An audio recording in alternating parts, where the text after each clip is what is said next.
Right? We're going in OBS. Just gonna make sure this is coming through in YouTube.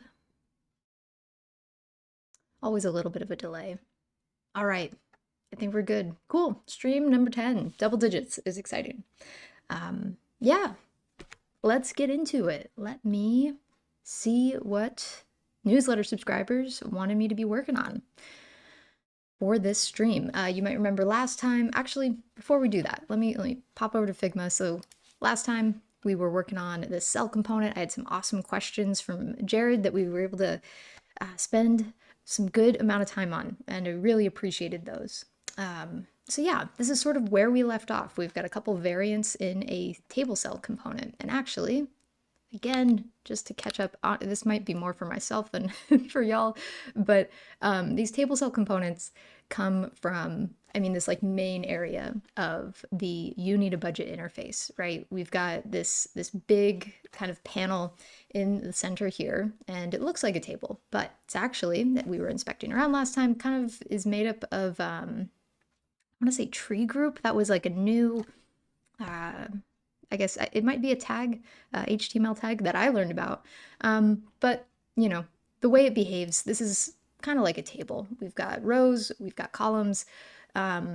So we're calling them cells, and that's what YNAB calls them too. But we've got different types. We've got these headers, we've got these rows within these sections, and then this sort of above these blue headers, like kind of the Uber header, I guess, for the entire table. So I offered folks, you know, I could either continue working on the cell, or I could, you know, pivot away from that, start on something completely different, like the accordion in the sidebar. And we've got a vote for the cell. Cool. That is that. Let's close that up, hide the sidebar, and get back into it. All right. So first thing I want to do, I've got the cell selected here. Property 1 is not a helpful name. And although I try to avoid using type, I think this is like the third time that's come up. Maybe I should get over that. I might have mentioned this in past streams. I don't know if I have, but I don't know. Type just feels kind of like a throwaway property name. If I can avoid using it, that's great, but it is useful. But, you know, I like to think about, you know, kind of, you know, property name consistency across a whole library. And so when you've got type, but it means all these different sorts of things across all these different components, maybe that's fine. Maybe I'm getting too hung up on it, but anyway, enough of that rant. So we've got type, and we've got 3 different types here. There's the budget table cell, there's category group, and header cell. And so what these things map to, let's come back over here, and I will grab a screenshot so we can map these things. So budget table cell, that maps to these guys. Category group, that's these big blue things. Apologies for all the crisscrossing. And then the last one here, header cell. I think that is, we can double check this by inspecting, but I think that's, you know, these guys here, and it might be this row or part as well. Oh, referral CTA.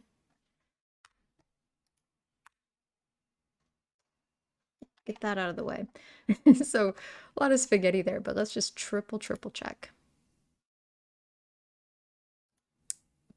Budget table header, we got the toolbar. There we go. Okay, budget table cell. Oh, those are the same. Okay. So maybe, oops, just want that endpoint. Maybe that goes there, and this one also applies to these. Gosh, that's a mess, isn't it? Okay, we'll be all right. So yeah, let's pop in here real fast. Budget toolbar, these are just regular cells. Maybe I didn't do a good job of naming these. So we've got budget table cell for our kind of like body cells. Category groups are for sure just those big blue guys. Oops. And then header cells. I think I named them header cells because it's called the budget table header, but you know, when we get down into these divs, they're just called cell. So that naming might have just been, you know, for my own organization. So this is nuts. Let's focus first on the one that's the most clear, the category group. So let's get these styled. We've got one of our lighter blues for the fill. Now, yeah, that's going to be true no matter what, right? And I'm just wanting to get back over here and see, like, what hover states are we dealing with, if any? I mean, we can expand and collapse these, and there's some clickable elements within. And then these guys. But, you know, we're just kind of worried about, like, the cell as a container right now. That's how I'm thinking about using these, at least. That's a bit too dark. Still too dark. That looks correct. Let's put that up top. That's looking good. Cool. Now this next part, I mean, there's not a whole lot of styling going on here, right? We've really just got the fill and the stroke. What I'm gonna have to decide, and I'm glad I have this screenshot actually, is like, how do I, you know, do I do the top or the bottom? Excuse me, with these gray stroke lines. It's one of the lighter grays. That looks correct. We've got, what, gray 200 here? Just be sure. Oh, it's a little too dark. And that's a little too light. Okay, let's see what's going on. Cancel out of that. Oh, stop. Okay. So we'll look at one of our cells here.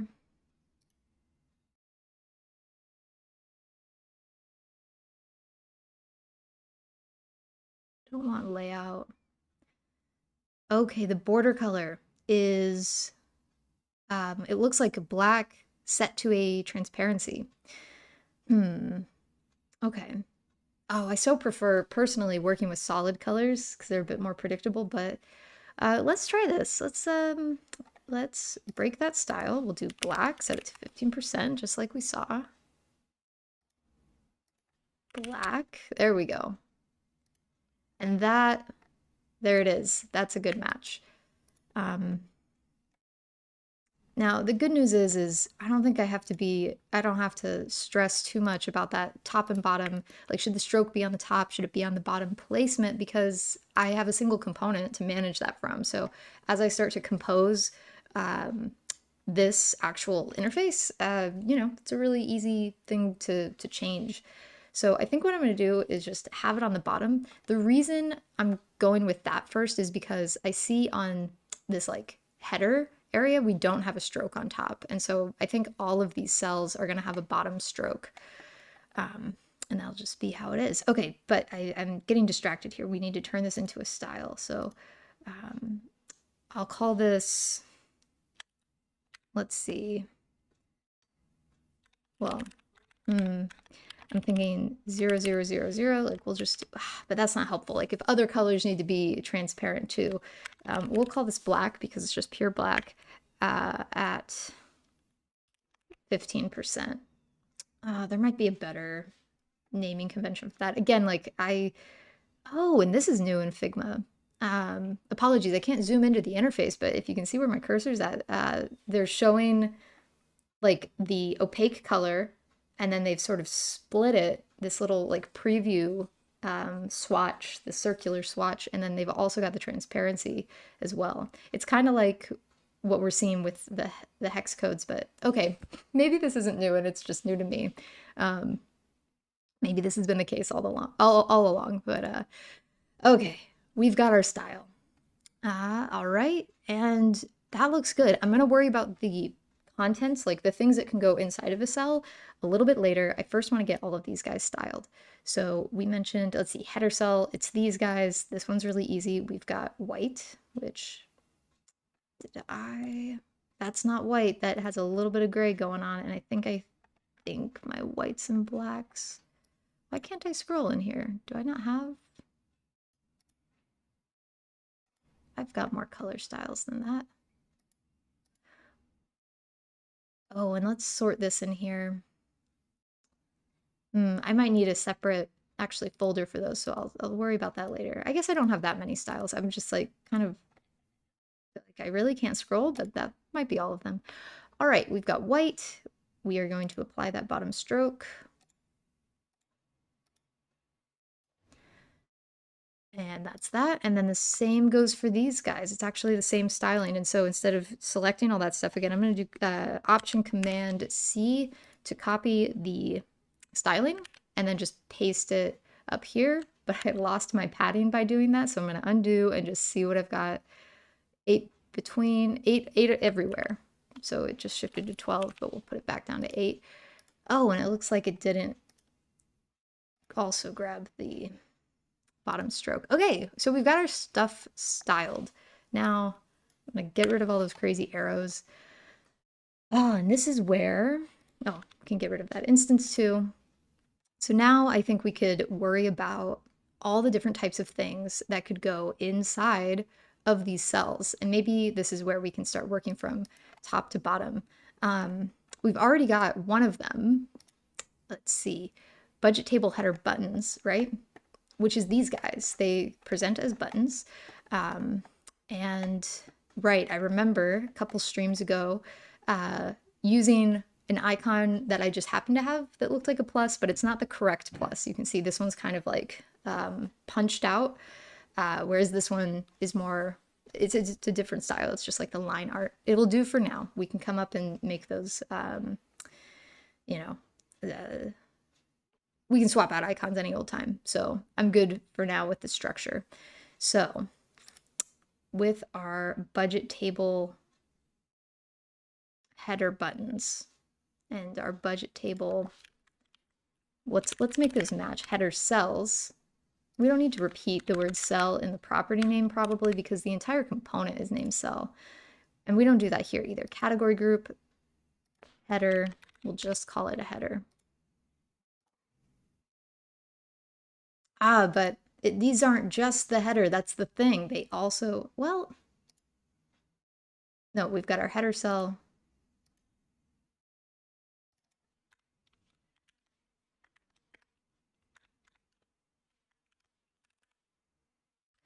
Let's call these category rows. I think, oh, I might have named it after the CSS, but I'm thinking like if these get used down here, you know, that's all they're getting used for.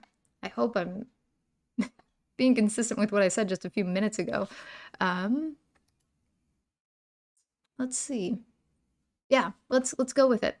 So we've got these buttons sorted out, but we want to be able to, let's see, you know, make some overrides to these other things. You know, we've got category group taken care of, but we need an undo and a redo and recent moves. I don't know if it's worth componentizing those. I think that's kind of like, you know, it's your system. What do you need? But I think I'm mostly concerned about just setting up the structure. I think like, especially with these smaller components, right? I might make an entire component called like budget, what are we calling these? Budget header, just, yeah, the budget header. And that's where those overrides will come in, where we do change the labels, we do swap out the icons. But I think for now, we're good. And so we actually might have everything we need there. And there's only one type of thing in here. It's just these buttons, and they're going to do different things. Recent moves, for example, we get out of inspect, opens this modal, but adding a category group. I mean, we've got kind of another modal here. It's the same container shape, but this one has an input and a couple buttons. This one has these kind of like pill-shaped tabs. Oh, I don't know how I get back to those, but you saw it. And then undo and redo are just actions that we can take. So we're good. And we can worry about like what those buttons trigger later too, I think. So let's move on to the next one, which is these guys. Put that in front. I'm gonna just put this all the way in back. So, oh, not quite. Hold on. Ah, and that means, okay. Oh, I see. Interesting. Okay, this is like, I don't know. This is where I'd be really interested to talk with their design team. So what I'm kind of doing here, I've got an instance of header, right? And there's these sort of two header spaces. There's the one that I was just talking about with these buttons, but then there's a second one that kind of acts as like, you know, what are these columns called? If I collapse all of these things, you know, What are these things? Well, they're categories.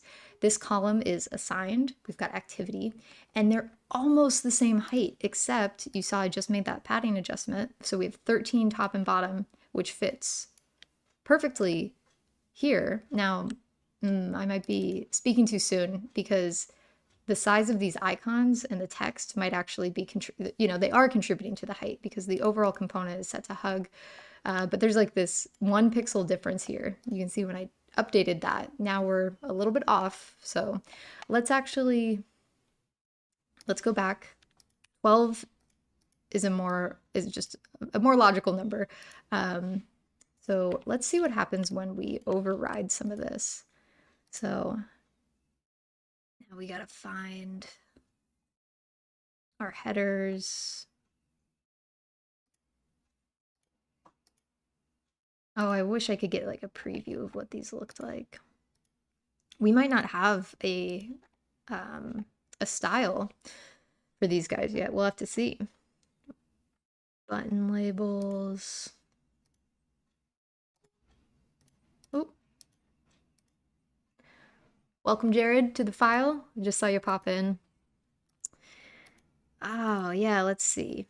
All right, I don't know if we have these. For now, I'm just going to break this. Oh, it's interesting. It became all caps after that. So let's inspect, get those values. So we've got 11-point font, pretty small. We do want all caps. Font weight 400, we got Lato here. Yes. I'm guessing this is just going to be regular weight. Font weight 400. I think that's what, yeah. We've got 0.8 for the letter spacing, left aligned. Okay, I think that's all that we need. And then of course the color is probably that gray, and we don't need the icon. I will hide that for now. Now with that and our padding rules. Oh, but there is, I think I need to start like constructing this so we can really kind of see what's going on here. So we're going to need a cell that has a checkbox in it. And I don't know if we have a checkbox yet. So we might need to build, yeah, some of those subcomponents. And this like down caret, we've got something like it, but those appear to be sharper. Yeah, we've got this guy. And again, I'm kind of curious with the design team, like, oh, are these different or do I have it wrong? But these seem sharper than the ones we have, but it's all right. So let's, ooh, don't stretch. Okay, bringing that over here. So I can show that again. Ah, I probably should, let's see, state enabled. Let's make this swappable. Plus circle, we'll call it icon. Might as well do, oh, I'm gonna want different names for those. Might as well make it toggleable, the visibility. And I'm going to name the swap property with that little arrow, so that way I can put the show hide just above, call it icon, and that gets us our handy little, you know, kind of like nested, or just like there's a relationship between those. So that's cool. And that means on these I got to make sure that I am exposing nested instances. So that way when I click on this, I can really easily do that. So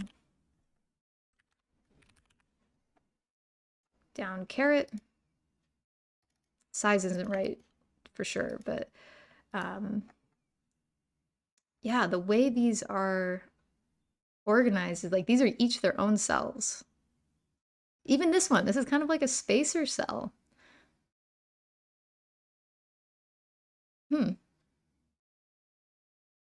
All right, let's try it like that. So we'll take the label, we'll hide it.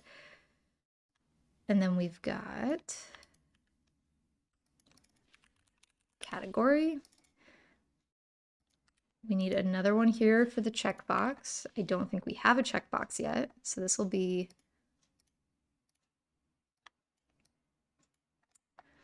something. Let's inspect. I want to get the border radius correct. And I think the border radius shows up as rems. If I'm remembering correctly. Oh, am I not inspecting on the right thing? This guy.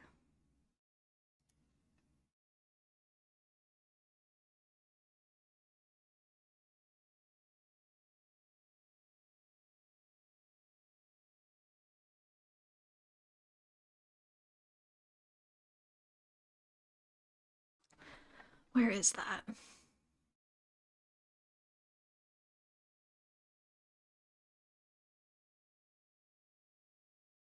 Maybe it's not on there.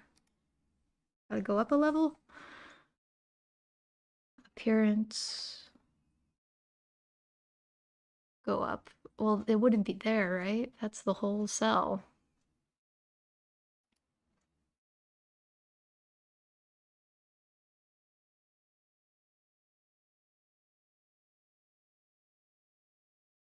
Okay, I don't see border radius, and maybe there's another way to round things, but I will just do my best with eyeballing it. So let's get a stroke on that. Get the size 13 by, really? 13 by 13? No way. We'll do 14, and it's probably, gosh, I guess 3. I'm just eyeballing it. It's not the safest thing to do, but, and I don't know if we have this gray. So again, now I did think I think I saw color in here. Oh wow, yeah, they're doing the color for every single edge. Oh wait, here we go. Border radius. It is 3 pixels. So we were right. And then I guess this.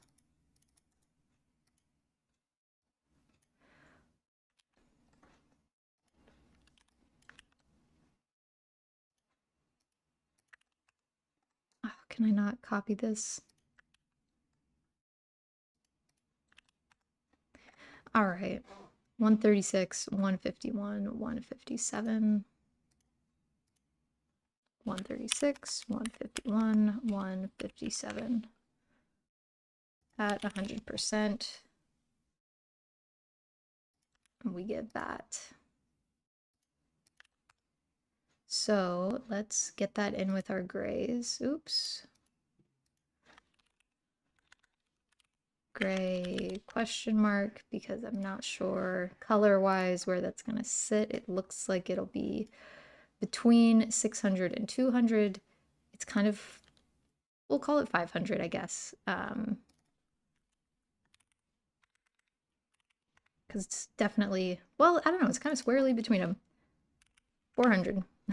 So there we go. Okay, gray 400. We need a white fill on that, and this is a checkbox. Now, I'm going to turn it into a component. We can worry about the different states later. Which means down here, we can swap out our icon for, I don't want preferred. This is something I kind of dislike about the whole preferred components thing, is it just sort of selects that from the get-go. And it's like, I didn't, like, no thank you. All right, let's see what's going on here. This is interesting. This is set to hug, but I've got like all this space. I've got 16 on the left and 18 on the right. Oh, and that's because of my padding. So I'm going to do some overriding here. Let's see. I bet we want that to be pretty small too. And I guess all of these should be... this is one where I want some objects to fill, but not all of them. I want like the tallest one to determine the height, but the smallest ones should like match that. And I think I've seen a trick for that that might no longer be necessary, perhaps. Anyway, what I'm doing is kind of reconstructing this to see like what's the true padding Is it 12 top and bottom, or is it 13 like we saw up here? So already I'm seeing that, of course, you know, the height of the text is contributing to the height of the overall row, to be expected. Now let's take all of these and reset them and start coming up with these guys. So we've got category group, G is capitalized. We've got our undo, redo, need one more, recent moves. And this is another one where, yeah, this padding, hey, is, I don't know if this is correct. I mean, I must have gotten those values from somewhere, like when I was inspecting on these. Hold on, let's get out of here and start tabbing through. Yeah, okay. Oh, let me get this keystroke thing added. Well, here, hold on. So, Danielle, can you get the cat? She's trying to break into a closet she's not supposed to be in. Yeah, so this is where I guess I added the padding to like the overall button that goes like inside of the cell, but I'm kind of questioning if I want that. I mean, I think I want it when the button is inside the cell, but we know that there's going to be a bunch of different things that live in here, like this, these. And it looks like, you know, that's also causing this to be a bit wider than it ought to be. Oh, dang it. There we go.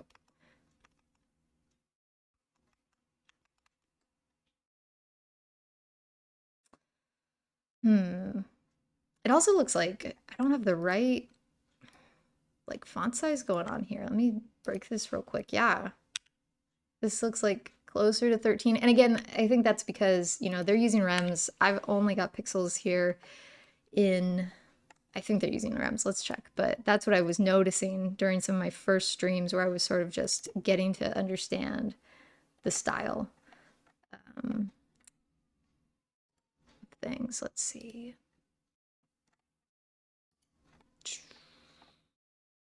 Font size. No, 12.8. And yeah, like a weird value, right? Yeah, let's try overwriting this one more time, or just grabbing a copy. Break it, 12.8. And you know, maybe comparing to a screenshot isn't quite right. Yeah, because like 13 was barely enough. If I really was trying to be super, super precise and treat the screenshot as like the source of truth, yeah, maybe 13.1 is correct. I don't know. I'm not going to sweat it too much. Really, the point of all of this is to, you know, show how the components can come together, but, and like, yeah, the components as like a system of parts, but these visual design things, like, I want to be as accurate as I can, but I'm not going to sweat it too much just because it's, yeah, it's not the point of the stream. Oh, awesome. Would a fixed height text box work for those rows? That way it would be consistent regardless of the font size and you wouldn't have to worry about the padding. Yeah. I think you're onto something. I mean, yeah, I like it when things are set to hug, but let's see. Yeah, for these rows here. Oh, I want to leave this comment open. Oh, okay, good. Pinned. Consistent regardless of the font size. We don't have to worry about the padding. Yeah. Well, yeah, and I think what I would do here is actually set them to fill vertically. So then, you know, we're good. We've got, then the height, I guess, gets controlled by this parent container, in this case, frame 15. And I do think that might be the way to do it. So then I would just need to worry about the minimum padding. Like, you know, what's the smallest number I need? And in this case, yeah, it's we've seen for both of these, like, we want 12 top and bottom. So right on. Appreciate the suggestion. Yeah, I think that is going to be the way to go. Cool. How do I, oh, close. All right. Well, gosh, this half hour keeps going fast. But yeah, we've got those variants styled. So progress was made. As always, newsletter subscribers get to vote on what gets worked on next. So I will be putting that email together, summary of what happened here for folks who weren't able to join live. And we'll keep on trucking. Thanks for watching.